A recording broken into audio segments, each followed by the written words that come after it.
Que muchos se gozaron ese. Que muchos se gozaron ese. Pues prepárense que estamos cocinando juntes. Es que no es tan fáciles los juntes, son muchas agendas, pero estamos cocinando varios juntes para que sea del disfrute de todos ustedes. Buenas, bienvenidos a un capítulo más, a un episodio más, a un día más. Hoy tenemos un invitado que creo que les va a gustar porque vamos a hablar de un tema súper importante y delicado. Y como vamos a hablar de temas delicados, quiero aprovechar para, antes de tocar esos temas, decirle, uno, gracias por escucharnos, por sintonizarnos. Les recordamos que se puede suscribir, nos puede recomendar, es libre de costo y eso nos ayuda a todos. Y dos, agradecer a la buena gente del Centro de Medicina Regenerativa, con 2 oficinas en Puerto Rico, una en Bayamón y la otra en Caguas.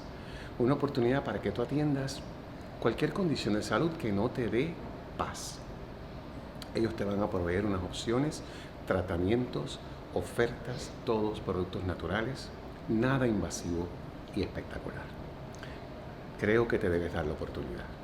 Dicho eso, vamos a buscar a nuestro invitado. Nuestro invitado es un autor. Es autor de un libro. Y ese libro es un libro que atiende un tema difícil de vivir y tengo que pensar que es un tema difícil de escribir. Y para conocer más, hoy vamos a dialogar con él. Está aquí, voy a saludarlo, voy a recibirlo. Ave María, pero si se puso, está engabanado. Yo debía haberle puesto una chaqueta. Bienvenido. ¿Cómo está usted? Muy bien, Francisco. Qué bueno tenerle aquí. Encantado de conocerte. Igualmente, bienvenido. Este es un espacio donde se trabaja el arte en todas sus expresiones. He podido comprobarlo y me encanta, por cierto. Así que aquí un poco, ¿verdad? Abrazamos el arte que es sanadora. Sí, sin duda. Así que eso es parte de lo que vamos a dialogar hoy. Estoy de acuerdo y he disfrutado de este espacio tan bien decorado que tenéis. Muchas gracias, muchas gracias.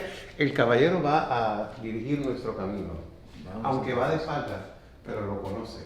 Perfecto. Así que lo vamos a seguir a él. Por favor, acompáñeme.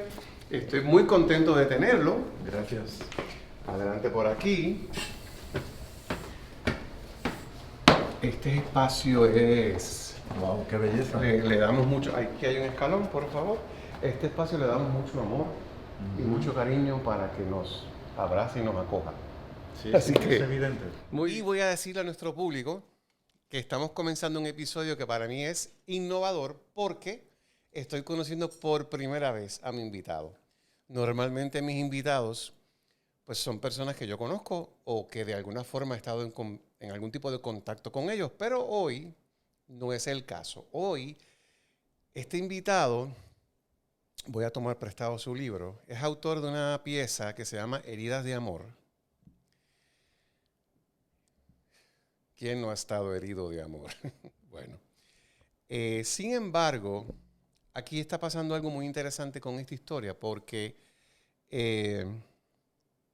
aunque no lo he leído, suena, o lo que he leído sobre esta pieza, es que es un proceso de sanación, tanto físico como emocional, de una persona muy importante de su vida.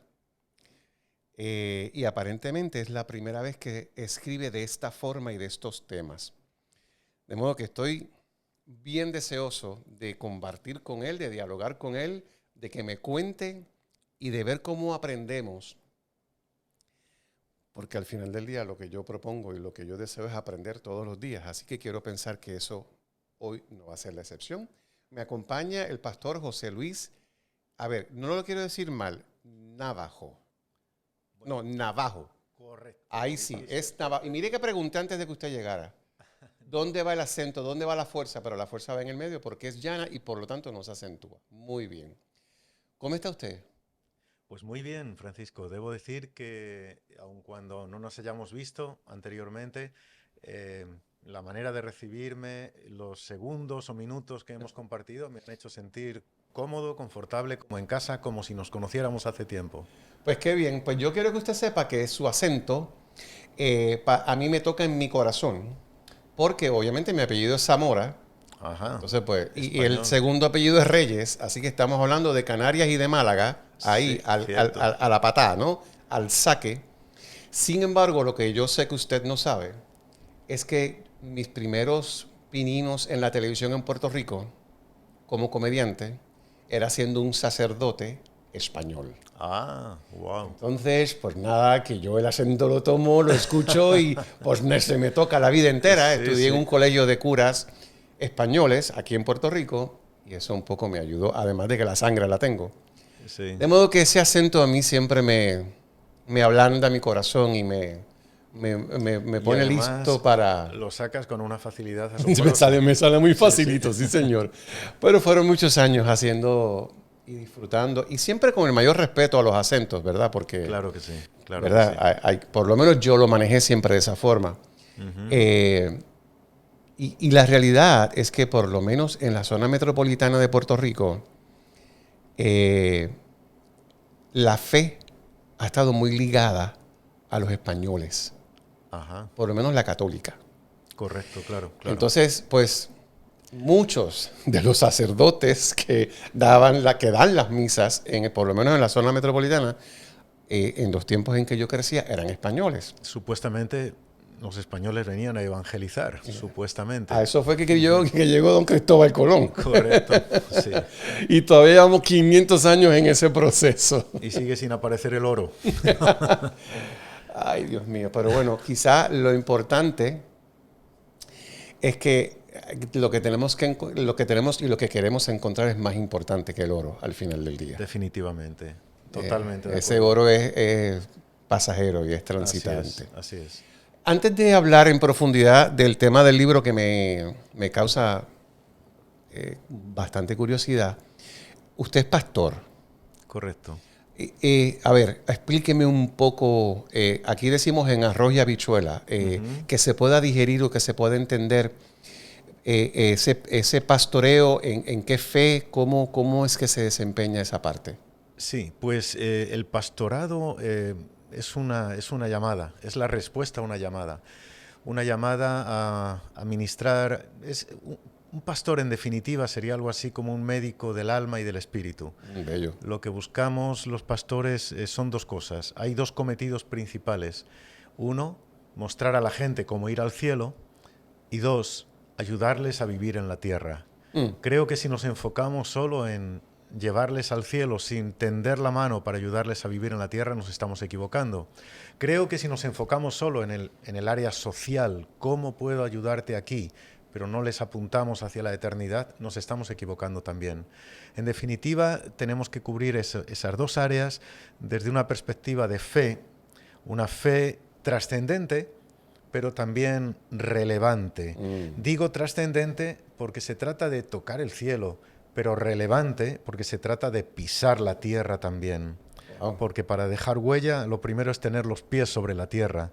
Entonces, es esa mezcla, esa mixtura de hablar con Dios acerca de los hombres antes de hablarles a los hombres acerca de Dios, ¿no? Eso es una de las cuestiones.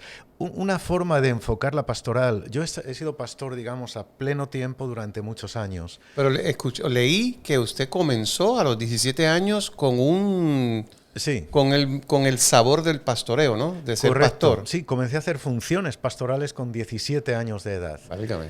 En ese tiempo era bivocacional y fui bivocacional durante muchos años también. ¿Cómo que bivocacional? Que hizo que tuvo dos vocaciones, gracias. Sí, bivocacional en el sentido, gracias, en el sentido de que yo me dedicaba a la pastoral, pero luego tenía también mi empleo, Su trabajo. mi trabajo secular también, Ya. sí. Ya. Eh, Qué interesante. ¿Y cuándo decidió decir adiós a esto y 100% a lo otro? Pues mira, lo decidí cuando tenía 30 años de edad. 30 años de edad. La razón, llegó un punto en que era insostenible. Yo era director comercial de una importante compañía de telecomunicaciones en España. Tenía a mi cargo contratos que eran millonarios. Entonces eso requería una dedicación mental y física agotadora. Había momentos en los que mi esposa venía a buscarme a la oficina, yo dejaba un contrato millonario pendiente de un hilo, esa noche se tomaba la decisión, me subía al automóvil, iba a la iglesia a predicar. Una iglesia que ya tenía cerca de 700 personas, una empresa que tenía mucha exigencia, con 30 años de edad sufrí un infarto. Ese infarto... Pero, ¿en serio? ¿Un infarto físico? Físico. Y sí, serio, un infarto siempre es serio, No, definitivamente. pero sí. pensé que usted lo decía en sentido figurado. Ah, que había colapsado mentalmente, Ajá. sí. Ahí tuve que tomar una decisión. O me enfocaba seguía en la proyección empresarial o me enfocaba en la proyección ministerial. No fue fácil. Tuve que tomar meses para reflexionar y finalmente sentí que una persona es feliz de verdad cuando está en el centro de su propósito. Ah. Y encontrar el propósito no se contabiliza en números ni en finanzas. Uno puede ni estar, es fácil de encontrar ni es tampoco. fácil, claro. Pero ahí entró la fe. Yo sentí claramente que Dios me estaba llamando a un cometido. Obviamente cuando reuní al consejo de administración de la empresa para comunicar mi renuncia, no lo comprendieron. Es difícil comprenderlo en cualquier entorno, pero en España, donde la iglesia predominante es la católica, Claro. y quien se dedica a la función religiosa es sacerdote, decir al consejo de administración de mi compañía voy a ser pastor, lo primero que me preguntaron es ¿y dónde guardas el rebaño? Exacto, las ovejas, Las ovejas, ¿dónde están? Y cuando les aclaré el concepto, entonces me dijeron, ¿tu iglesia te paga lo que te pagamos nosotros? Por supuesto Les dije, que ni una décima parte de lo que me pagan podrá pagarme la iglesia. Pero mira, de eso han pasado, y estoy revelando mi edad, de eso han pasado ya 28 años. Y puedo garantizarte que no todo el tiempo ha sido fácil, pero siento que estoy donde debo estar. Después de dedicarme al pastorado full time, se ha abierto una línea, digamos, intereclesial donde viajo por todo el mundo impartiendo conferencias, siempre dentro del enfoque pastoral. La literatura ha tenido mucho que ver en eso. Este es el libro 31 de los que publico y la literatura ha abierto puertas a lo largo y ancho del mundo. Entonces ahora viajo 3 semanas al mes y hago funciones pastorales también en una iglesia. No soy el pastor rector, yo soy asistente pastoral, puesto que pastorear una iglesia no es un full-time job. Correcto. Pero ahí estamos, felices. Qué bien, qué interesante. No estaba preparado para escuchar esta historia. Ajá. Y me sorprende. Te confieso que tampoco yo para contarla. Ha surgido espontáneamente. Sí, pero tengo que decir, José Luis, que me ha humanizado muchísimo tu persona. Gracias. Porque, Gracias. bueno, al final del día humanos somos todos. Sí. Pero pues cuando uno recibe la información y lo lees en un comunicado de prensa, pues uno hace su película de quién va a venir. Sí. Y cuando vi de lo que se trataba este libro, yo dije, este es un tema demasiado profundo y demasiado serio para tocarlo a la ligera. Entonces, este señor, ya cuando miré su foto, yo dije, bueno, ya con esas canitas, si se está tomando estos asuntos a la ligera, voy a perder mi tiempo en esta conversación de hoy. Y quiero pensar que no creo que ese sea el caso. Me parece que hay bastante búsqueda en la profundidad y en la seriedad de estos asuntos. Pero antes de entrar ahí, hablemos un poco de ese llamado. ¿Desde cuándo usted piensa que hay un llamado? Si fue desde los 17 o desde más pequeño. ¿Había de dónde, de su entorno, su papá, su mamá, cuál era la fe? ¿Cómo fue que se fue germinando esa semilla? Sí. No provengo de padres evangélicos, protestantes lo llaman en España. No provengo de ellos, no soy de cuna evangélica. Yo creo que mi encuentro con la fe, mi encuentro con Jesús, tuvo lugar a los 12 años de edad. Por mi temperamento melancólico, soy muy dado a la introversión y yo creo que eso nos hace madurar un poco antes de tiempo. Entonces, con 12 años creo que mi madurez en lo emocional y personal era un poco mayor a la del promedio. era muy introspectivo, leía todo y leía siempre. Y eso a los 12 años yo tuve un claro llamado, pero había una gran dificultad. Y primero, era muy joven, segundo, era muy tímido, extremadamente tímido. Yo creo que mi condición requería más el título de complejo que de timidez, sentimiento de inferioridad. Y bueno, de pronto yo siento que algo late en mi corazón, me apasiona, pensando en pastorear almas. Y pastorear almas implica ayudar desde la proximidad, pero también exponerte públicamente para hablar, lo cual era un reto mayor. Un reto definitivo, muy, muy grande. Para mí, que yo era normalmente el mudo cuando había una reunión de 3. Sin embargo, mira, ocurrió algo muy interesante, y es que a punto de cumplir los 13 años, una abuelita que frecuentaba la iglesia, una ancianita, de cabello blanco y alma más blanca todavía. Que no era su abuela. No era mi abuela. Okay. Era una viejita de la congregación a la que queríamos, a la que sentíamos un cariño enorme. Una mujer genuinamente espiritual. Cuando digo genuinamente espiritual me refiero a que era una santa aterrizada. Ajá, lo entiendo. No era de estas que son como levitantes, que van a 15 centímetros del suelo y te miran y te juzgan, no.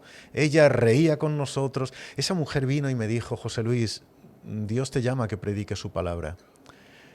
Eso para mí era o un error o una broma de mal gusto, porque todo indicaba lo contrario. A mí, al marginado, al mudo, al que no era capaz de hablar con un varón mirándole a los ojos, mirar a los ojos de 50 o de 100 o de 1000 personas y hablar. Era imposible. Sin embargo, se fueron abriendo las puertas y comencé a hacerlo. Lo hice al principio rematadamente mal, pero lo hice. Y a día de hoy, de ese momento han pasado más de 40 años. Sigo temblando al hablar en público, pero sigo creciendo y sigo aprendiendo. Ahí fue la respuesta al llamado, aunque no fui ordenado ya oficialmente como pastor hasta que cumplí aproximadamente ya para dejar la profesión empresarial, normalmente a los 35 años creo que comencé a ejercer el pastorado íntegramente. 20 y tantos años después de ese llamado. Correcto. Aunque yo iba ejerciendo esas funciones, las ejercía, pero las ejercía como voluntario, las ejercía de manera altruista totalmente, pero sí. Interesante. Y hoy fíjate que como te digo, viajo, estoy fuera de mi residencia, que es Madrid, más de lo que estoy allí, pero sigo sintiendo que mi corazón es un corazón pastoral. Qué bien.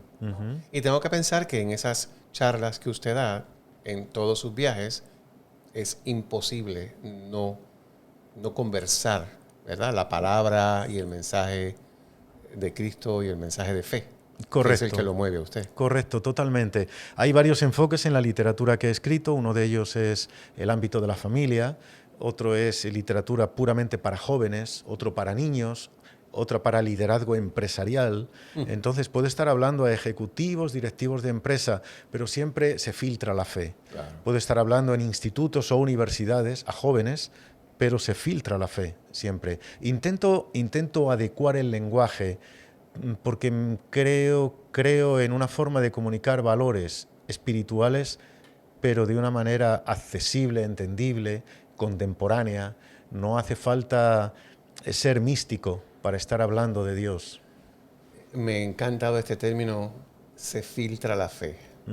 Eso está muy bueno. Me ha llegado una imagen muy perfecta para entender ese término, y es verdad, o sea, al final del día se nos tiene que filtrar la fe a todos en todo lo que hacemos, porque la fe es lo que nos mueve. Sí, así consciente o inconscientemente, creo yo. Así es. La fe es la que sea, la fe es la fe del que sea, ¿no? Eso es lo que mueve a uno. Entonces, claro, importante. Y los comunicadores, indudablemente. La fe de cada comunicador está en la palabra. No puede no estarlo. Correcto. Y somos, alguien dijo, y esto es muy importante, enseñamos lo que sabemos, pero impartimos lo que somos. Es decir, nuestras palabras pueden afectar, pero lo que somos genuinamente es lo que influye. Total. Es lo que influye en la persona. Sí, sí, la famosa línea que dice que un gesto vale más que mil palabras, ¿verdad? Así es. El acto y cómo tú te comportas al final del día es lo que habla. Sí, señor. Entonces, ok, y volvemos antes de hablar acá. ¿Cuál fue su primera obra literaria? ¿Cuál fue su primer libro? ¿Cuál fue el tema? ¿Qué edad usted tenía? ¿Qué lo movió a escribir? Sí, escribí, mira, el primer libro que escribí y que finalmente llegó a ser publicado, se titula Mi mayor legado. Gracias a Dios sigue todavía en catálogo, sigue todavía vigente. Ese libro lo escribí a lo largo de muchos años porque yo iba escribiendo para el boletín de la iglesia pequeñas historias. Ya. Recopilé todo, le di un hilo conductor, lo convertí en una sola historia. Ese libro lo mandé a 20 casas editoriales. Yo no puedo sino romper una lanza y honrar a mi esposa, quien en un tiempo en que no había computadoras, sino que yo escribía literalmente a mano y ella mecanografiaba en una vieja Olivetti. Yo le daba una hoja escrita con tachones, palabras en los márgenes, una palabra borrada y arriba escrito. Ella lo entendía con una perfecto. paciencia, bueno, a veces tenía que girar la hoja, ponerla, pero mecanografió todo. A veces a la mitad de la novela yo sentía que había que darle un curso distinto. Todo lo anterior no era borrar, era romper y volver a reescribir. Cuando ella hizo esa ingente labor, lo mandamos a 20 casas editoras. Hubo que meter en sobres y gastar el sueldo de ese mes para enviarlo a 20 casas editoras en 20 lugares distintos del mundo. 8 meses después yo comencé a recibir negativas, Claro. muy elegantes. Usted no está mal lo que escribe, pero no nos sirve. 19 negativas a lo largo de 2 años. 2 años desde que habíamos enviado ese manuscrito. Finalmente, a los 2 años llegó una aceptación y nació un librito de 112 páginas titulado Mi mayor legado. Hoy, cuando por la gracia de Dios y por mucho trabajo, publico con 5 sellos editores distintos y cualquiera de esas 19, lo digo con toda humildad, créeme, pero lo digo porque tal vez alguien necesita escuchar que aunque te digan 1000 veces que no, si tú te empeñas y trabajas seriamente, se abrirá la puerta. Hoy, cualquiera de esas 19 aceptaría alegremente publicar un manuscrito. Pero para eso ha habido que escuchar muchas veces no, antes de escuchar un sí. Así que ese fue mi primer libro. Han quedado ahora mismo otros 30 en el camino y el más reciente es el que nos ocupa. Sí. Y antes de volver a entrar aquí, hablemos de ese sueño, ese proceso de 2 años, esos 19 nos, hasta que llegó el sí. ¿Qué pasaba por su mente? ¿Frustración? ¿Esto no es? ¿O usted estaba claro? ¿Cómo usted manejó ese proceso? Porque me identifico 100% Claro. con lo que me acaba de decir. Pues mira, Francisco, ocurre que, ya lo dije, soy melancólico. El melancólico es tendente al perfeccionismo. Es decir, nunca está satisfecho con lo que hizo, por más tiempo que lo hiciera. Cualquier persona lo va a ver excelente. El melancólico va a ver la pequeña pero sombra. Todavía se puede mejorar esto acá. Correcto, va a ver la pequeña sombra en el cielo azul. Además, el melancólico, además de ser perfeccionista, es tendente al decaimiento. Con lo cual, cada negativa que yo recibía en mi casa era un disparo al corazón. Lo puedo creer. Había sobres que llegaban sin haberlo abierto. Un sello en el sobre diciendo no aceptamos manuscritos, no aceptamos originales. Ese sobre que había supuesto un 10% de mi sustento de ese mes, ni siquiera lo habían valorado.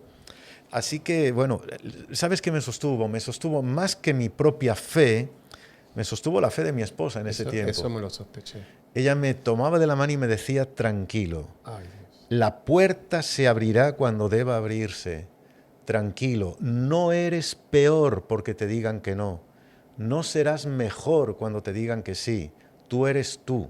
Tu valor está íntegro. Así que ella me sostuvo. Pero Y muy sabias esas palabras. sí, sí, sí. Elegí muy bien al casarme. Pues enhorabuena. Gracias. Porque sí, es que estos caminos no pueden ser muy solitarios, pero cuando uno tiene una pareja, cuando uno tiene Sí. un cómplice de vida, Ujú. entonces, ¿verdad? Tengo que pensar que hace mucho más fácil el proceso. Sí, sí. Es que cuando uno está solo con su pena, está en muy mala compañía. Absolutamente. Hay que hacer equipo, hay que Sí, rodearse. Es sí, totalmente necesario, sí. sí. Qué bueno que hemos hablado de esto porque yo estoy clarísimo que mucha de la gente que nos está escuchando también tiene sus sueños y son más los nos que los sís. Ujú. Claro que sí. Entonces es importante escuchar estas historias Sí. porque, porque confirman que el nombre del juego se llama perseverar. Claro, en el caso mío, por ejemplo, el gran reto es, ¿esto es un capricho o esto realmente tiene una razón de ser?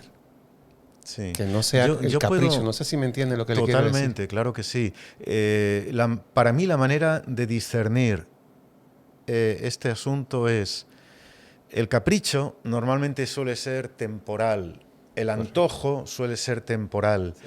pero cuando hay un propósito, el propósito se transforma en pasión, y en una pasión que no es efímera, que no Es nace hoy y persistente. muere en Exacto. 3 meses, sino que tú notas, a día de hoy, mira, yo puedo decir clarísimamente, yo no escribo para publicar, escribo para vivir. Y no hablo en términos comerciales o Lo tengo financieros, clarísimo. sino que escribir es una necesidad como respirar. El arte, cualquiera que sea el arte, y escribir es un arte, Claro. el arte no vale por lo que te pagan por hacerlo, el arte vale por lo que sientes al hacerlo. Si además te publican, es una de más de. Enhorabuena. Si además te leen, es una de más de. Pero yo recomiendo, tengo una escuela de escritores, creo que te lo dije antes, discúlpame, y a mis alumnos les enseño esto. Por favor, no escribas para publicar, escribe para disfrutar. Si escribes para publicar, primero, hay muchas opciones de que no te publiquen. Vas a sufrir la frustración. Pero aunque te publiquen, luego vas a entrar en la guerra de cuántos libros se venden o no se venden. Si tú vas a depender de esos números, vas a ser la persona más infeliz del Así mundo. es. Pero si tú vuelcas tu alma sobre el papel y dices, me siento bien, ya ganaste, ya ganaste. Todo lo demás es extra. Correcto, correcto. Qué Esa es la bien. clave, sí. Ok, entonces, Heridas de Amor. Es una historia real. Correcto, sí. Mira, este libro es probablemente, hay 2 libros de los que he escrito que dicen que cada libro es un hijo literario. Sí, lo he escuchado. Es decir, cada publicación es un parto. Sí, es como cuando los cantantes cantan, cada disco es un parto. Un parto. Hubo 2 libros cuyo parto fue tan doloroso que yo sentí que me rompía. Uno de ellos es este, Heridas de Amor. He tardado 7 años en poder escribirlo, no en escribirlo, sino en poder escribirlo. 7 años porque he tardado 6 años en sanar. La razón, este libro narra la historia de una joven que se casó con la persona equivocada. Ella vio su príncipe azul en donde estaba su verdugo, y ese error le costó carísimo. El libro arranca con el papá de esa joven recibiendo una llamada en la madrugada. Papá, por favor, ven a buscarme, ven a buscarme. Ese padre corre al vehículo, hunde el acelerador a fondo. Cuando toma la última curva que ya le encara al domicilio de su hija, ve a su hija en un rincón en la calle. No había amanecido todavía. Está agazapada en un rincón, la cabeza inclinada, aquel cabello negro que cae tapando su cara inspira terror y preocupación a partes iguales. El papá salta del automóvil, corre hacia ella y al acercarse ve que esa criatura, su hija, sostiene un bebé de 3 meses entre sus brazos. Lo que da un sentido especial a este libro es que yo soy ese padre y esa joven agazapada en la oscuridad de la calle es mi hija. Yo había entregado un diamante pulido y lo que yo recogí de la calle fue un puñado de cristales triturado. Mi hija y mi nieto de 3 meses llegaron al hogar y allí comenzó un proceso difícil de restauración. Yo tardé 2 años después de ese amanecer, 2 años en ver sonreír a mi hija. Lo normal era escuchar sus gritos en la noche, sus gritos de una criatura bellísima, bellísima, te lo digo objetivamente, es mi hija y ningún papá va a decir que su hija es fea, pero yo digo que ella es bellísima, por fuera y por dentro. Ella gritaba, soy una basura, nadie jamás me va a querer, he perdido la oportunidad. Ella se había casado locamente enamorada y tuvo que tomar la decisión de salir de ese hogar por preservar su integridad física, mental, emocional. Mira, se había casado con un depredador. Se había casado con un depredador. El depredador no siempre es el hombre y la víctima no siempre es la mujer. Quiero ser justo con esto, porque he dado algunas conferencias donde tal vez he cargado mucho las tintas sobre el hombre que depreda. A veces la víctima es el hombre también, pero en mi caso fue así. El depredador actúa siempre de la misma manera, aísla a la víctima. Mi hija dejó de vernos porque aparentemente no mirábamos bien a su marido. Mi hija no es melancólica, ella es sanguínea, extrovertida, comunicativa, tiene 1.000.000 de amigos. Estoy exagerando, obviamente, sí. Pero se quedó sin un solo amigo, sin una sola amiga. Se quedó sola con él, porque todos miraban mal a él. Porque la segunda táctica del depredador, el aislamiento y luego el victimismo. El mundo me trata mal. Yo hoy te digo algo que es un disparo a tu corazón, te rasgo el alma con mis palabras, pero eres tú quien me está tratando mal a mí. El victimismo. Lo siguiente es la despersonalización. Te va a convencer de que si no estás con él no podrás estar con nadie. Estoy hablando estos puntos porque me parece que es la escalera que nunca deben recorrer quienes nos están escuchando.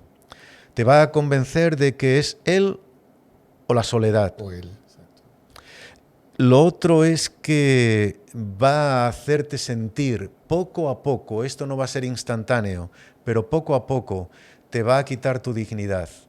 Entonces ya te tiene a su merced, te tiene a su disposición. Yo agradezco al cielo de que mi hija no fue golpeada físicamente, salió justo a tiempo. Esa noche en la que ella definitivamente descubrió que él estaba con una muchachita de 14 años, cuando ella le mostró el ticket del hotel que había descubierto, entonces él, enfurecido, comenzó a romper muebles, comenzó a romper todo en casa, y fue ahí que ella corrió con su bebé de 3 meses a la calle y me llamó, papá, ven a buscarme. Estoy describiendo el desierto, estoy describiendo el abismo, pero debo decir que el libro no deja al lector en el desierto, sino que lo introduce a la tierra prometida. No pretende ser un libro que deje amargor en el paladar del alma, porque hoy mi hija está restaurada, puedo decir plenamente restaurada. Es más, Francisco, las últimas líneas de este libro, yo las escribí el mismo día, la misma noche, en cuyo día ella había recorrido de nuevo la alfombra nupcial. Delante iba un muchachito de 7 años. Es su hijo. Exactamente. Su nieto. Mi nieto, que yo recogí de la calle con 3 meses de vida, iba delante de la procesión nupcial arrojando pétalos de rosas. No pude evitarlo. Claro. Yo, que iba agarrado del brazo de mi hija, detuve unos instantes esa procesión y le dije, ¿te das cuenta, cariño? Ahora estás pisando sobre pétalos de flores. Ya pasó el tiempo de pisar sobre cristales. Pasó el tiempo de que las espinas te hieran. Ahora tu alfombra es de flores. Esa noche concluí este libro. Y digo que tardé 7 años, en poder escribirlo, porque me tomó 6 años sanar. Y yo nunca quiero escribir un libro desde una herida abierta. Fíjate, Francisco, que más que escritor, yo creo que más que escritor soy lector. y eso me permite detectar inmediatamente cuando las páginas de un libro desprenden aroma de amargura, cuando alguien escribe desde la herida abierta, hiere, Sí. cuando alguien escribe desde el rencor, amarga. Así que cuando yo supe fehacientemente que había logrado perdonar al verdugo, entonces me di a la tarea de escribir. Perdonar no es una labor sencilla. ¿No? Y después de haber lastimado a tu hija, Claro, ese diamante, tengo que pensar que más difícil es. muy difícil. Pero mira, lo he dicho algunas veces, yo no perdoné porque sea egoísta. Perdón, no perdoné porque sea bueno, perdono porque soy egoísta. Y es que las dos emociones más tóxicas que existen, las dos emociones más tóxicas son las dos R's, el rencor y el remordimiento. Rencor es guardar memoria del daño que me hicieron. Remordimiento es guardar memoria del mal o del daño que yo hice. Y esas dos R's son tóxicas hasta matarnos. Sí. Se curan con las dos P's, perdonar y perdonarme. Cuando yo perdono, abro una prisión. Y el cautivo que libero no es él, soy yo. Sin embargo, guardar rencor, dicen, no es mía la frase, guardar rencor es como tomarme un veneno esperando que le va a hacer daño al otro. El rencor solo me mata a mí.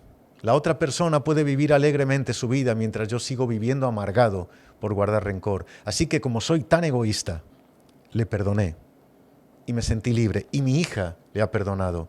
Por eso este libro, por supuesto que está escrito con la expresa autorización de mi hija. Cada capítulo se lo di a leer. Cuando estuvo concluido se lo di a leer antes de mandarlo al editor. Ella lo pasó a sus 5 mejores amigas. ¿Crees que suena feo? ¿Crees que suena mal? ¿Crees que...? Digo en la introducción, digo, no todo lo que ocurrió está aquí escrito. Ni todo lo que está escrito ocurrió. Hay pinceladas de ficción. Pero no todo lo que ocurrió está escrito porque mi hija me decía, papá, creo que es mejor borrar eso. Lo borraba, obviamente. Pero lo que intento con esto, ella me dijo esto, papá, hay muchas personas que están en el mismo peligro que yo estuve. Quisiera poder ayudarles. Así que Heridas de Amor intenta ser una hoja de ruta que te aleje del depredador. Y si tú ya caíste en sus garras, que sea una hoja de ruta que te saque del depredador. A mí me gustaría por un instante ir a esa llamada telefónica. 3 de la mañana, no sé qué hora era. Las 4:30 de la mañana. Y suena el teléfono en tu casa o el celular, y usted lo coge. Es su hija. Lo que quiero no es que me narre que ella le decía qué estaba pasando aquí. ¿Qué le estaba pasando? ¿Cómo usted reacciona ante una llamada a las 4:30 de la mañana de su hija? Papá, ven y búscame. Su matrimonio duró 1 año y 3 meses. Desde el segundo mes de matrimonio nosotros percibimos que nuestra hija estaba mal. La mirada de nuestra hija era una mirada que más que mirar acariciaba, era miel, era melada. Desde ese día, desde el segundo mes, la notamos que estaba vacía, así que sabíamos que tenía problemas. Pero nuestra hija nunca nos dijo lo que le ocurría. Lo sospechábamos, Claro. pero ella, papá, no me pasa nada, pero no, papá, está todo bien. Estaba locamente enamorada. Quería resolver su matrimonio, quería arreglarlo sin condicionarnos en contra de él. Sí. Así que cuando esa mañana... Lo cual puedo entender y Sí. quiero pensar que mucha gente puede resonar con esto. Correcto, claro que sí. El amor es ciego. Sí, total. Y el amor es sordo. Así que lo que esa mañana viene a la mente cuando suena el teléfono y ella me dice, papá, ven a buscarme. ¿Qué te ocurre, hija? ¿Qué te ocurre? Papá, ven a buscarme. Cada vez lo decía más alto. ¿Qué te ocurre? Cuéntame, papá, ven a buscarme. Vino a mi mente su mirada vacía, vino a mi mente la posibilidad de que yo fuera a recoger a una hija herida. Sabía que iba a coger a una hija destruida. Mi única duda era si debía llevarla a casa o debía llevarla al hospital. Esa era mi duda. ¿Su esposa Mi esposa, por supuesto. se quedó o fue con usted? No, mi esposa saltó conmigo. Claro. fuimos los dos a buscarla. Fui yo el que luego la dije, sostén este vehículo, porque corrí, salté al encuentro de mi hija en la calle. Entonces, cuando la vi y vi que físicamente estaba íntegra, eso ya bajó las pulsaciones del corazón. Pero mira, estoy convencido, el maltrato físico es horrible. Contra el maltrato físico, tolerancia cero, cero. Creo que hay que ser cobarde para pegar a una mujer y también a un hombre. Claro. Creo que hay que ser cobarde. Pero no podemos olvidar que a veces las palabras pueden dañar tanto o más. Porque hay palabras que son látigos que desgarran el alma. Dijo alguien que las palabras son como las abejas, fabricantes de miel y portadoras de aguijón. Con las palabras podemos endulzar o podemos amargar una vida, podemos sanar o podemos herir. El daño físico se cura, ojalá, rápidamente. Sí, con alguna que otra cicatriz, pero... Correcto. El daño emocional puede tardar años y años y años, porque el eco de las palabras puede perdurar durante años en la mente. Entonces, allí iniciamos un proceso, pero respondiendo de manera concreta a tu pregunta, esas fueron las emociones que se mezclaron en ese viaje que duró 10 minutos, pero para mí me pareció un siglo, hasta el hogar de mi hija. Me puedo imaginar. Entonces, por alguna razón pienso que esta pieza de Heridas de Amor es una historia de esperanza. No lo he leído, pero ya con lo que me acabas de decir, tengo que pensar que es una historia de esperanza. Absolutamente, absolutamente. Ese es el corazón de esta historia. Es una historia que exhorta, que sacude. Por ejemplo, la contratapa dice, tómate un tiempo para apreciar lo increíble que eres. Si no logras ver lo que vales, es probable que te juntes con quien tampoco sepa verlo. Si no eres capaz de amarte, es probable que aceptes migajas de amor de otro, cuando tú eres un tesoro y tú mereces lo mejor del mundo. Pero es una historia de esperanza que concluye, creo, recordar que en las últimas líneas está esta frase: sobre las ruinas que otros dejaron, Dios levantará un palacio. Y está también esta otra frase: hay noches en las que todo son preguntas, pero amanece el día en que llegan las respuestas. Así que es lo que intento transmitir. Tal vez te quebraron, te rompieron en 1000 pedazos, pero esos pedazos pueden ser reconstruidos y convertidos en una obra de arte única y exclusiva. Y en todo este proceso, que indudablemente tiene que haber sido bien duro, como no solamente como ser humano, como papá, ¿qué papel jugó la fe? La fe jugó un papel determinante. Yo digo y repito con muchísima frecuencia que los dos salvavidas que salvaron primero a mi hija, primero a ella, los dos salvavidas en ese mar que la tragaba fueron la fe primero, la fe. El saber que puede que a mí se me haya ido el control, puede que yo solo tenga preguntas, pero hay alguien que solo tiene respuestas. Hay alguien a quien no se le escapa el control. Hay alguien que se ha especializado en casos perdidos. Y ese alguien es Dios. Y eso fue determinante.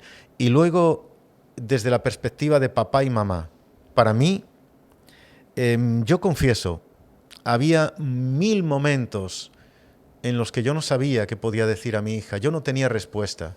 Cuando mi hija me preguntaba, ¿por qué, papá? Saldré de esta, papá. Volveré a vivir, papá. Y yo te confieso, había momentos en los que yo no tenía respuesta para sus preguntas. Me di cuenta entonces en que hay un ministerio, digamos, una forma de ayudar que se llama el ministerio de la presencia. No sé qué decirte, pero aquí estoy. No tengo respuesta, pero aquí estoy. Porque muchas veces no recordarán nada de lo que dijiste, pero no olvidarán que estuviste. Entonces hay que saber estar, permanecer ahí. Pero lo otro que a mí me sostuvo es saber que mi hija tenía la bendición de tener dos padres. Uno aquí y otro que llena el universo. Uno que solo tiene preguntas y otro que solo tiene respuestas. Uno cuyos recursos son totalmente limitados y otro cuyos recursos son inagotables. Así que esa paz me daba. Yo decía, Dios, yo haré lo natural, estar a su lado. Haz tú lo sobrenatural. A mí me corresponde hacer lo natural y a Él hacer lo sobrenatural. Qué hermoso. Y Él lo hizo. Él lo hizo. Qué hermoso. ¿Y cuánto tiempo hace que tu hija se casó? Hace un año y poquitos meses Ya. que ella se casó. Así que he dejado en Madrid, España, a una muchacha sana, restaurada. Ella vuelve a reír. Sí. Mira, recuerdo, ella te he dicho, ya creo, que tardó 2 años Sí. en sonreír. Íbamos en el automóvil, íbamos en el vehículo, yo iba conduciendo, a mi lado iba sentada ella, iba yo concentrado en el camino, de pronto la oigo gritar, literalmente gritar, papá, mira qué bellos, qué hermosos esos árboles. Yo quité unos segundos la mirada de la carretera para mirar los árboles, pero antes de ver los árboles la vi a ella, el perfil de ella, estaba sonriendo. De pronto me di cuenta, hace 2 años que no la veía sonreír. Supe ese día que algo nuevo había comenzado, que habíamos cruzado una etapa de montaña y ahora las cosas a partir de ahí serían un poquito más fáciles. Wow. Sí. Y como papá, ¿cómo te hizo sentir eso? Eso me hizo sentir exultante. Te voy a confesar algo más. Era domingo por la mañana. Yo iba a la iglesia. Ya. Me tocaba predicar ese día. Ese día yo supe que iba a estar desconcentrado al compartir el mensaje. Abrí la Biblia, abrí mis notas y volví a mirar a mi hija. Y al verla, que me hacía así con la cabeza, manteniendo la sonrisa, yo me quebré. Los melancólicos lloramos viendo Heidi. Sí, lo sé, yo te entiendo perfecto. Entonces, si tú has visto sonreír a tu hija después de 2 años de verla llorar, ese día yo tuve que alterar la temática de mi discurso. Me imagino que tiene tuve que que haber sido alterarlo todo, sí. bello. Sí. Y la iglesia que conocía perfectamente el proceso, cuando a mí me vio llorar en vez de hablar, se puso en pie espontáneamente y prorrumpió en un aplauso. Es que no puedo creer. Y mantuvo el aplauso cuando yo descendí del púlpito y fui a mi hija a abrazarla, y cuando mi esposa se aproximó, yo no recuerdo ya si hablé 10 minutos ese día. Fue el me culto tienes más llorando corto. aquí, me tienes a mí aquí y no estaba allí y me parece Sí. que lo estoy viendo. Pero definitivamente es verdad. Hay cosas que las lágrimas dicen lo que las palabras no pueden decir. Y hablando de lágrimas, una cosa que yo quisiera recomendar a quienes nos puedan estar escuchando, si tú eres la persona afectada, si tu príncipe o princesa azul se convirtió en príncipe cobarde y rompió tu corazón, si tú ahora sientes que te han desestructurado la vida y tienes ganas de llorar, llora. Llora lo que tengas que llorar. Porque mira, en terapias he escuchado a veces a personas que digan, mira lo positivo de la vida, mira la vida con optimismo, la vida es más de lo que te ha pasado.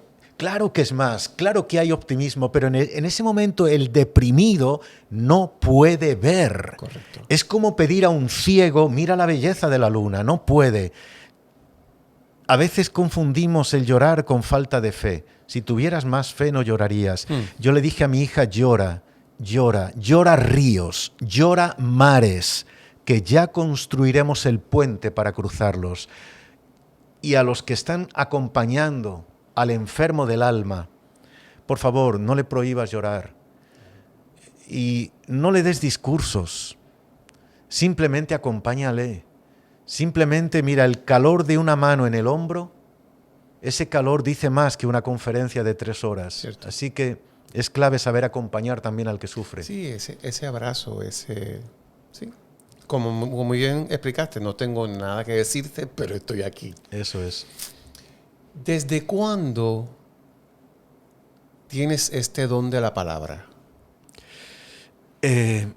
No sabía que tengo un don de la palabra. Por amor a Dios, acabas de... O sea, esto ha sido una poesía. Esta conversación contigo. Yo creo, Francisco, que el vocabulario me ha venido por leer, por leer. Mira, si leer demasiado es un problema, yo tengo ese Está problema. enfermo. Leo todo y leo siempre. Dios me ha permitido publicar 31 libros, pero he leído más de 2030. Creo. Y además distintas temáticas. Entonces, de manera imperceptible, cuando uno lee, el archivo Sí, se va enriqueciendo. absolutamente. Luego también al escribir, obviamente, hay que pulir el lenguaje. Claro. Yo digo siempre que yo de momento, perdona la expresión, vomito mi alma. Sí, sí, lo entiendo. Luego pulo cada palabra, Sí. la tallo con cincel hasta dejarla escrita. Y ese perfeccionamiento al escribir me viene dado por el leer. Claro. En un vistazo a una página, yo soy capaz de detectar si una letra me molesta. Me molesta si le falta una tilde, me molesta si le falta una H, me hace daño a la vista. ¿Por qué? ¿Porque haya estudiado mucho? No, porque he leído. Claro. Porque he leído mucho. Claro. Entonces, creo que el vocabulario se enriquece mientras leemos. Y luego tienes archivado en el disco duro de tu mente un vocabulario que no sé cómo ni qué mecanismo lo empuja hacia la voz al hablar. ¿Y no crees que ese mecanismo sale de aquí? Sí, definitivamente has dicho una verdad enorme. Has dicho una verdad enorme. La palabra... hay algo. Yo puedo documentarme sin más. Y entonces seré Una enciclopedia. una enciclopedia. Pero cuando además impregno las palabras en emociones, el impacto se multiplica. Las palabras pueden saber tanto a tierra que raspen. Sí. Puedes escuchar a un piquito de oro, a un extraordinario comunicador y decir, sí, académicamente perfecto, homiléticamente perfecto, pero me llena aquí, pero no me llega aquí. Claro. Ahora, cuando tú pones corazón, Claro. entonces ya ahí eso es dinamita pura. Sí. Es que, mira lo que acabas de decir. Las palabras pueden saber a tierra. Ujú. Eso es para enmarcarlo y pegarlo en la pared. O sea, desde que te sentaste ahí, te estoy escuchando hablando y estoy diciendo, bueno, pero este señor tiene un pico de oro. O sea, este señor Gracias. habla en muchas poesía. gracias. O quizás es que yo, como me gusta la poesía, pues entonces puedo resonar con ella. Pero, Qué bueno. pero sí, o sea, veo una fuerza muy bonita en tu palabra. Gracias. Y claro, no me cabe la menor duda que es la mezcla de la capacidad con el sentimiento. Sí, y también te digo la fe. Yo creo que el ser humano es un ser tripartito. Somos un cuerpo que necesita relacionarse con otros cuerpos. Somos un alma, que es un depósito de emociones, pero somos un espíritu que necesita relacionarse con el mundo espiritual, con Dios. Entonces, cuando una persona es sensible, tiene esos 3 segmentos activos y resuena con esos 3 segmentos. Sí. Y tú tienes unas dosis de sensibilidad extraordinaria, entonces resuenas con eso. Claro. Yo creo que tú tienes que disfrutar mucho, Francisco, de la vida, pero tienes que sufrir mucho Sí, también. pero por supuesto. Lo sabrá Sí. usted, que me parece que nos parecemos en esa parte de... Correcto. Ya un poco para poner los pies en la tierra, cuando escribes, ¿hay un ritual? Sí. Por ejemplo, Me voy a la montaña, me siento frente al lago, apago la luz, estoy en la computadora, no sé, ¿hay algo? sí. Pongo la música, me tengo que tener un café o qué sé, no sé, un té, un incienso. Sí, ya descubriste varios, sí. Mira, lo primero es haber encontrado mi cronotipo. El cronotipo es el momento del día en que puedes funcionar. A mí eso me costó. Y ¿De entonces, veras? yo me sentía terriblemente mal cuando llegaba por la noche y no era capaz de escribir una línea al derecho. Hasta que descubrí que mi cronotipo es matutino. Yo funciono claro. desde normalmente a las 6 de la mañana preparo mi café. Sin eso soy infrahumano, no puedo funcionar. Entonces tengo mi tiempo devocional, de oración, mientras tomo ese café. Y luego entro a escribir. Mi tiempo productivo son entre las 6 de la mañana y las 8:30, las 9 de la mañana para escribir. Luego ya habrá tareas administrativas, luego habrá mil cosas que hacer, preparar conferencias o lo que fuera. Pero ese momento creativo, prístino, importante, puro. Ahí está. Eso es vital encontrar cuándo tú puedes escribir, porque entonces te quitarás mucha frustración. Lo segundo es, yo necesito silencio. La escritura es un trabajo muy solitario. Sí. Yo tengo 3 nietos y ellos a veces me dicen, Abu, me llaman Abu, otra vez te vas a meter en tu fábrica de palabras, ¿no? ¿Dicen ellos? Sí, la más mayorcita, 11 años tiene y ella probablemente me han escuchado alguna vez decir, voy a la fábrica de palabras. Claro. Entonces ella me lo dice ya. Y a veces, mira, meterme ante la página en blanco, habiendo dejado, aunque intento jugar con ellos todo lo que puedo, pero si tengo una fecha de entrega de manuscrito, sé que debo responder. Vienen 1000 preguntas. ¿Valdrá la pena esto que estoy haciendo? Claro. ¿Traerá alguna respuesta? ¿Volcar mi alma sobre el papel? ¿Encerrarme en la soledad servirá para algo? Así que cada vez que yo recibo una carta de un lector, siempre respondo. Es muy frecuente recibir cartas, ya no tanto correo postal, lógicamente, pero WhatsApp, correos electrónicos. Me han dicho varias veces, me han ofrecido empresas muy buenas llevar mis redes sociales. Ellos estudian mi perfil, Claro. estudian mi forma de comunicar y entonces responden Claro. todas las interacciones. Basado en lo que, claro. Y a ellos les parece que les ha contestado José Luis Navajo, pero no ha sido. Claro. Yo lo he agradecido que me ofrezcan, pero hasta el día de hoy no. Si alguien me regala un minuto de su vida en un mensaje, merece una parte de mi vida en la respuesta. Claro. Entonces yo les digo en las conferencias, prometo contestarte personalmente. No podré hacerlo de inmediato, Claro, pero lo haré. Y además, luego momentos así, como poder interactuar con lectores, a mí eso me alimenta, me agota, pero me alimenta. Soy una persona de soledad. Entonces, las multitudes me abruman, noto que me desgastan, pero me alimentan, porque son muchas horas de encierro. Sí. Y poder hablar con alguien que te dice, oye, lo que tú escribiste en el encierro, a mí luego me trajo una respuesta, me trajo una sonrisa. ¿Ya? ¿Misión cumplida? Sí. Ahora, hay que tener cuidado con la soledad, Sí. porque la soledad es adictiva. Una vez que encuentras el buen sabor de la soledad, ya no quieres soltarlo. Por eso es que agradezco a agencias que nos sacan del encierro y que nos dicen ahora... Toca sentarse ahora frente a Francisco. Pregúntales cómo regreso yo luego al hotel. Agotado más que físicamente, emocionalmente. Claro.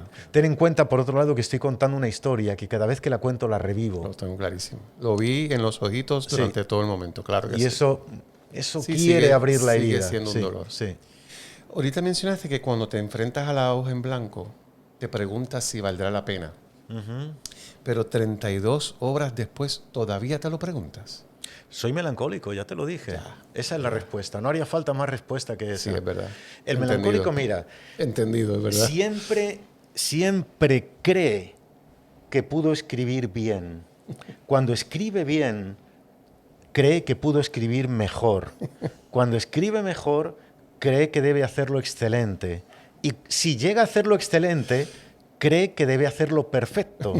Y como perfecto nunca se logra. Solamente es Dios. Entonces, Correcto. No llegamos nunca al final. Entonces siempre queda ese matiz, pudo ser mejor. Ya. Es torturante y yo pido a Dios que me ayude, porque yo sé que esto nos puede llevar a una tumba y puede bloquearnos.